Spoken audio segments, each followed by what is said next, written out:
Olá, gente, tudo bem? Sejam bem-vindos a mais essa videoaula aqui do canal. Meu nome é Michele Carneiro e hoje nós vamos dar continuidade ao estudo que a gente está fazendo do Manual Básico de Saúde e Segurança do Trabalho. Esse aqui é o último capítulo, tá? Para quem não está acompanhando, eu estou fazendo um estudo do manual aí que eu elaborei, totalmente ilustrado, explicado, de conceitos básicos da área de saúde e segurança do trabalho. Então, se você está iniciando na área, tá? Ou você que já terminou o curso e quer revisar esses assuntos, eu vou deixar aí na descrição desse vídeo o manual para vocês baixarem, tá? É gratuito. E também a playlist das videoaulas anteriores. Então vamos lá. Hoje eu vou tratar sobre acidentes e doenças ocupacionais. Quando a gente fala de acidente, gente, é acidente de trabalho, a gente não vai procurar em norma regulamentadora porque a gente não vai encontrar. Quando a gente fala de acidente de trabalho, a gente está falando de legislação previdenciária, tá certo? Então, a gente já estudou os assuntos desse assunto aqui, esse assunto daqui para trás, que nós já estudamos, trata de legislação trabalhista. Agora a gente vai entrar um pouquinho na legislação previdenciária, que trata dessa parte de acidentes, doenças ocupacionais. Então, quando a gente fala do que é acidente de trabalho, a Lei 8.213, no seu artigo 19, que trata dessa parte que está dentro da legislação previdenciária, ela traz o conceito de acidente de trabalho. Esse artigo 19, ele diz o quê? Que acidente de trabalho, acidente do trabalho, é que ocorre pelo exercício do trabalho a serviço da empresa, certo? Provocando lesão corporal ou perturbação funcional, que vem a causar a morte, perda ou redução permanente ou temporária da capacidade para o trabalho. Então, vamos entender esse conceito aqui. Quando ele fala acidente de trabalho, que ocorre exercício do trabalho, que ocorre pelo exercício do trabalho e a serviço da empresa, certo? Então, para a lei, o que é considerado acidente de trabalho tem que estar o colaborador ele tem que estar exercício do trabalho e a serviço da empresa para ser considerado um acidente de trabalho. E também tem que provocar uma lesão corporal ou perturbação funcional. O que vai ser lesão corporal, gente? Qualquer dano anatômico. Vai desde o arranhão de dedo até a amputação de um pé. Pode se considerar lesão corporal ou perturbação funcional. O que vem ser uma perturbação funcional? Perturbação funcional, gente, é quando há uma perda ou uma diminuição no funcionamento de qualquer parte do corpo devido a um acidente, devido, por exemplo, a uma lesão corporal. É aquele colaborador que estava fazendo trabalho em altura, caiu do andame e bateu a cabeça. O lado que ele bateu a cabeça, ele perdeu parte da audição. Então, ele teve uma diminuição no funcionamento da sua audição devido a uma lesão corporal. Então, isso aí pode ser considerado acidente de trabalho, desde, novamente, que ele esteja a exercício do trabalho e a serviço da empresa, certo? E aí, continuando aqui o conceito, ele diz aqui, provocando lesão corporal ou perturbação funcional que cause a morte. Então, tem acidente de trabalho que, infelizmente, leva o indivíduo a óbito, a perda ou redução. Então, pode levar à morte, ou pode levar a perda ou redução permanente ou temporária da capacidade para o trabalho. Então, tem acidente que causa perda da capacidade para o trabalho e tem acidente que causa apenas uma redução da capacidade para o trabalho. Mas essa perda ou redução, ela pode ser permanente, tá? Ou temporária. Tem acidente que o indivíduo se afasta por um tempo, né? A gente chama de temporária. Ele faz o tratamento, se recupera e volta para o seu trabalho. Agora, tem acidente que, infelizmente, acaba afastando o indivíduo, né? E de forma permanente para ele desenvolver a sua atividade. Não tem como ele desenvolver a profissão, a sua atividade que ele desenvolvia antes, certo? Então, existe acidentes que pode levar a uma perda ou redução e existe acidentes que pode gerar de forma permanente ou temporária para a capacidade de trabalho, certo?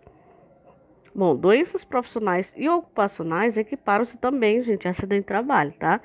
Nos incisos do artigo 20, na mesma lei, a Lei 8.213, ele também traz aqui, gente, o que é doença profissional e doença do trabalho, que muita gente acaba confundindo, né? Então, doença profissional, vamos entender aqui como a gente entendeu o conceito de acidente de trabalho. Doença profissional, ela, ela é entendida aquela que é produzida ou desencadeada pelo exercício do trabalho. Ela é peculiar a determinada atividade. Então, quando ele fala que doença profissional é peculiar, ele está dizendo que é comum à atividade que o indivíduo desenvolve. É comum à profissão, por isso que a gente até chama doença profissional. Tem relação com a profissão, tem relação com a atividade que ele desenvolve, certo? E doença do trabalho? Doença do trabalho, gente, é aquela que é adquirida ou desencadeada em função das condições especiais em que o trabalho é realizado e com o que ele se relaciona diretamente. Doença do trabalho é diferente de doença profissional. Por quê? Doença do trabalho não tem relação com a atividade que o indivíduo desenvolve. Tem relação com as condições em que o trabalho é desenvolvido, o ambiente. Vamos entender melhor com exemplo. Doença profissional.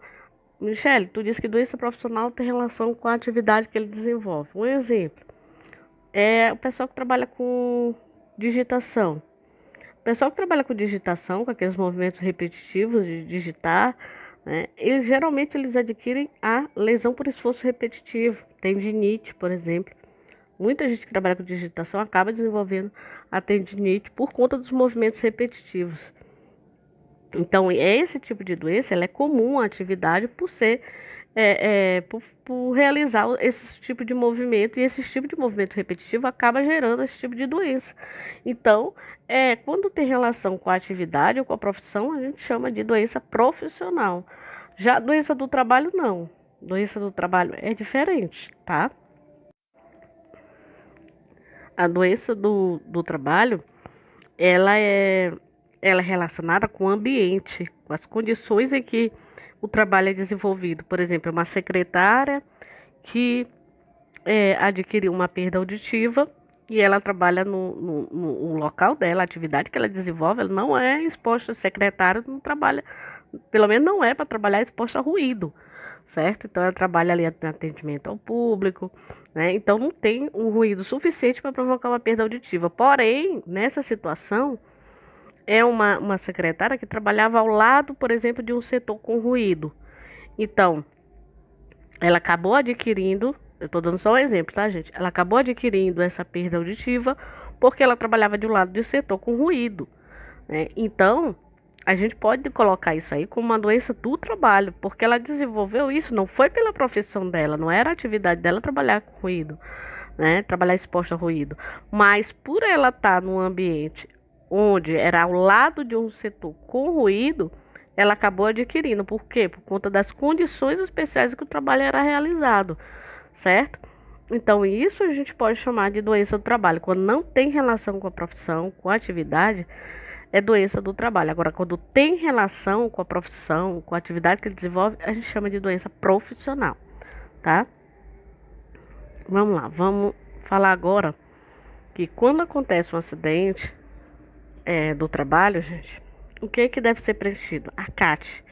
Deve ser feita a comunicação de acidente do trabalho. E agora a comunicação de acidente do trabalho, ela é feita, né, no e-social, tá? Mas primeiramente vamos entender o que é a CAT. Trata-se de um documento que todas as empresas devem preencher em caso de acidente do trabalho, de trajeto, doenças ocupacionais ou óbitos dos colaboradores, certo? O objetivo dessa comunicação de acidente de trabalho?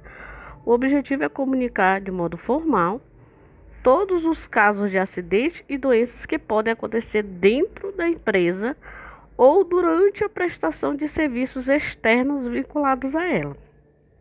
Certo, gente? Só uma coisa aqui. Como preencher a CAT? Como se faz o preenchimento da CAT? Agora, atualmente, para fazer o preenchimento da CAT é pelo e-social, um programa lá do governo, que eu já comentei em outros vídeos meus aqui no canal. Deve-se recorrer ao evento S2210. Esse aqui é o evento que trata sobre a comunicação de acidente de trabalho. Então lá tem todas as informações que devem ser preenchidas relacionadas ao acidente.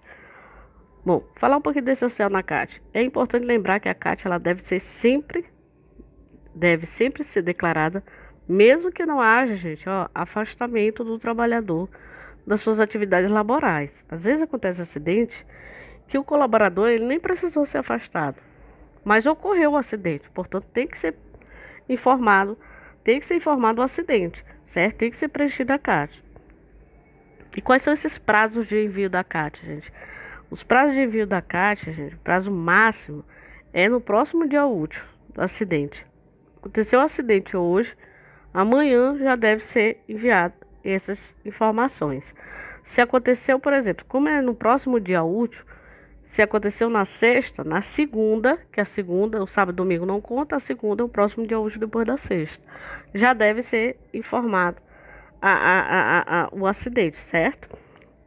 Porém, quando ocorre a morte do trabalhador, gente, se ocorreu a morte, ela deve ser feita imediatamente, tá, gente? Deve ser feita de forma imediata, tá ok? Bom, e os tipos de CAT? Vamos lá, os tipos de CAT, de comunicação de acidente de trabalho.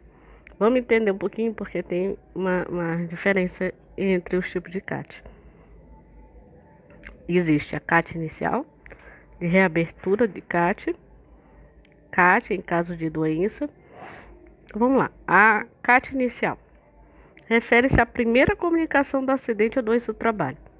O indivíduo lá se acidentou, você vai abrir uma CAT inicial, certo?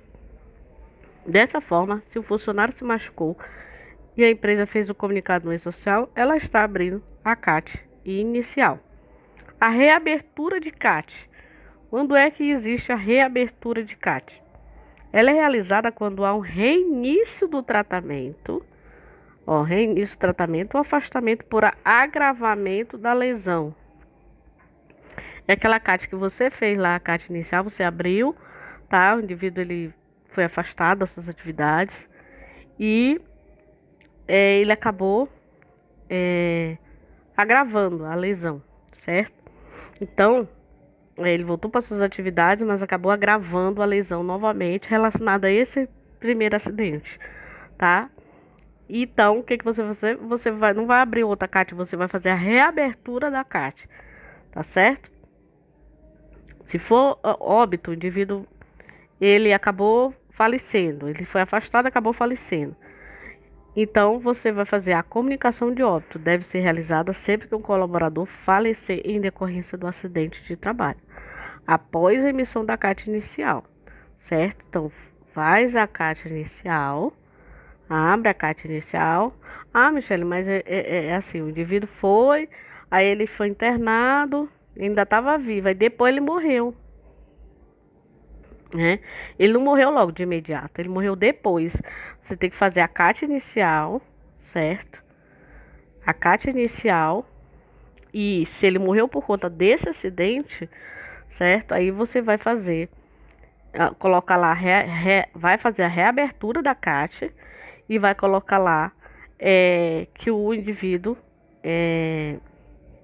veio a óbito, tá certo? Você não vai abrir uma CAT de óbito. CAT de óbito é outra coisa, tá? E vamos lá.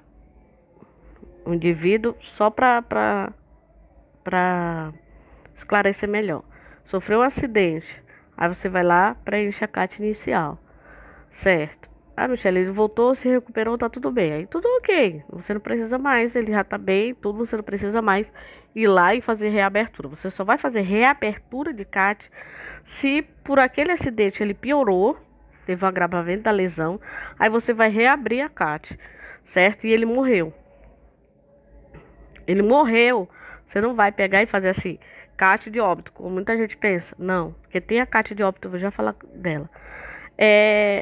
Não, você vai simplesmente fazer a reabertura da CAT e colocar lá que quando aquele acidente lá inicial, ele acabou vindo a óbito, certo? Mas não foi um óbito de imediato, ok? Quando não é óbito de imediato, você faz reabertura da CAT, tá?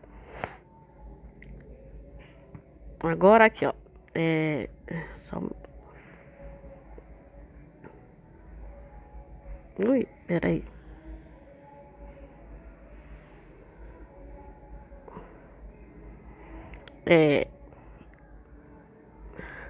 Por exemplo, o indivíduo ele chegou e veio a óbito, né? Aquele caiu do andame e faleceu ali de imediato, né? Então você vai abrir a CAT de óbito, tá?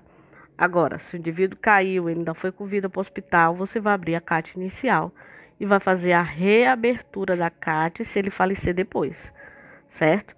Agora, o indivíduo ele caiu, ele sofreu um acidente e morreu de imediato, você vai abrir a CAT de óbito, tá? CAT em caso de doença. A CAT em caso de doença, gente, considera-se o dia do acidente, porque vai estar lá, você vai ter que colocar o dia do acidente, certo? Então, como é doença, você não sabe o dia do acidente, então, o dia que iniciou a doença. Então, como é que você vai saber disso? A data vai ser relacionada ao início da incapacidade laborativa. Então, você vai colocar lá a data que o médico colocou lá no atestado do colaborador, né? O início da incapacidade laborativa para o exercício da sua atividade habitual. É esse que vai ser o dia do acidente. Vai ter que ser preenchido lá, tá? Ou o dia da segregação compulsória, ou o dia que for realizado o diagnóstico. Então, no dia que for realizado o diagnóstico, você pode colocar como a data do acidente em caso de doença, tá? Então, vamos lá. Vocês querem saber um pouquinho mais sobre acidente de trabalho, né? Eu fiz também um mini curso, um curso completo de material também, tipo esse aqui. Ele tá gratuito aí no canal. Vocês podem clicar aqui que vocês vão direto para ele, mas depois, né, de que vocês terminarem esse aqui, que a gente já tá terminando o estudo, tá? Vou falar aqui um pouquinho sobre, rapidamente, riscos ocupacionais. Isso aqui é um assunto que a gente não vai falar muito no canal. Riscos ocupacionais são riscos, gente, de acidentes ou doenças, os quais os trabalhadores estão sujeitos em um ambiente de trabalho, certo? Então, em qualquer ambiente de trabalho, o colaborador ele pode estar sujeito a riscos ocupacionais. A gente vai já saber quais são esses riscos, que pode gerar tanto acidentes como doenças. E esses riscos eles estão associados a ruído, vibrações. Então, tem atividades que trabalham com gases, vapores, iluminação inadequada, presença de máquinas, calor. Tudo isso aqui, tudo isso pode gerar o quê? Acidentes e doenças. Esses riscos aqui, gente, eles têm uma classificação, eles são classificados. Eu trouxe a classificação deles bem aqui, ó. Eles são classificados em riscos físicos, riscos químicos, biológicos, ergonômicos e mecânicos, certo? Ou de acidentes, que a gente chama também.